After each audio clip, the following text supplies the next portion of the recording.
Hi යාළුවනේ අද අපි බලමු ගෙදරදීම කොහොමද රසට චිකන් කරියක් හදාගන්න කියලා. අපි මුලින්ම ඒකට අවශ්‍ය චිකන් ටික හොඳින් සෝදා ගන්න ඕනි.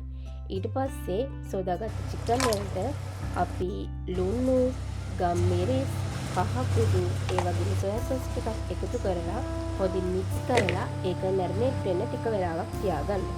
ඊට පස්සේ අපි සුදු ලුණු, ඉඟුරු, කරදමුල්ගු, කරාබුලටි, ඒ වගේම කුරුඳු කොටු හොඳින් තලා ගන්න ඕනේ.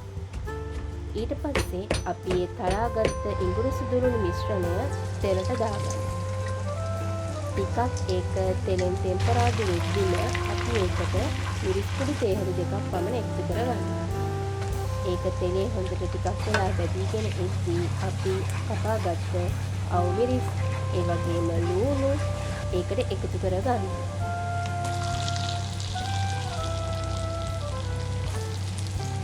ඊට පස්සේ අපි ඒක හොඳින් ටික වෙලාවක් බැද ගන්න ඕනේ. ඊට පස්සේ අපි අපේ මිශ්‍රණයට ගම්මිරිස් කුඩු, ඒ වගේම බැදපු 3-5 කුඩු ටිකක් එකතු කරලා ටික වෙලාවක් තියාගන්න ඕනේ. ඊට පස්සේ අපි අපේ මිශ්‍රණයට අපි හොඳින් මැරිනේට් වෙන්න තියාගත්ත චිකන් ටික එකතු කරගන්න.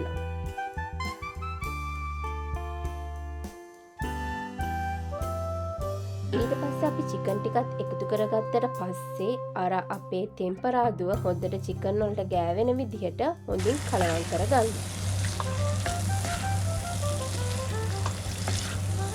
ටික වෙලාවක් අපි හොඳින් කලවම් කරගත්තට පස්සේ අපි එහෙම්මම ඒක තියලා ඒකට අපි කඩපින් ටිකක් එකතු කරගන්න. මේ වෙලාවේ මුත්තේ දිගටම මධ්‍යම මට්ටමේ තියාගෙන අපි ඒකට මස්කරි ටිකක් එකතු කරගන්න ඕනේ. ඔයාලට කැමති නම් මස්කරි නොදාන්නත් පුළුවන්. ඊට පස්සේ අපි අපේ චිකන් කරි එකට වතුර ටිකක් එකතු කරගන්න ඕනේ. ඒකත් වතුර ගොඩාක් නැතුව ඔයාලා කැමති ප්‍රමාණයට වතුර කෝප්පක් වගේ එකතු කරගන්න පුළුවන්. ඊට පස්සේ අපේ මිශ්‍රණයට අපි අවුමිරිස් ටිකකුත් රස පදමාණු වලුණු සල්පයකුත් එකතු කරගත්තට පස්සේ අපේ චිකන් කරිය හදාගෙන ඉවරයි. අන්තිමට අපේ චිකන් කරිය මෙන්න මේ විදිහට තමයි පේන්නේ. හොඳට තෙල් පෑදිලා, ඒ වගේම කළු පාටට මෙන්න මෙහෙම රසම රස චිකන් කරියක් ඔයාලටත් හදාගන්න පුළුවන්.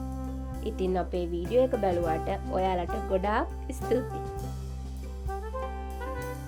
එහෙනම් අපි ගිහින් එන්නම්. බයි බයි.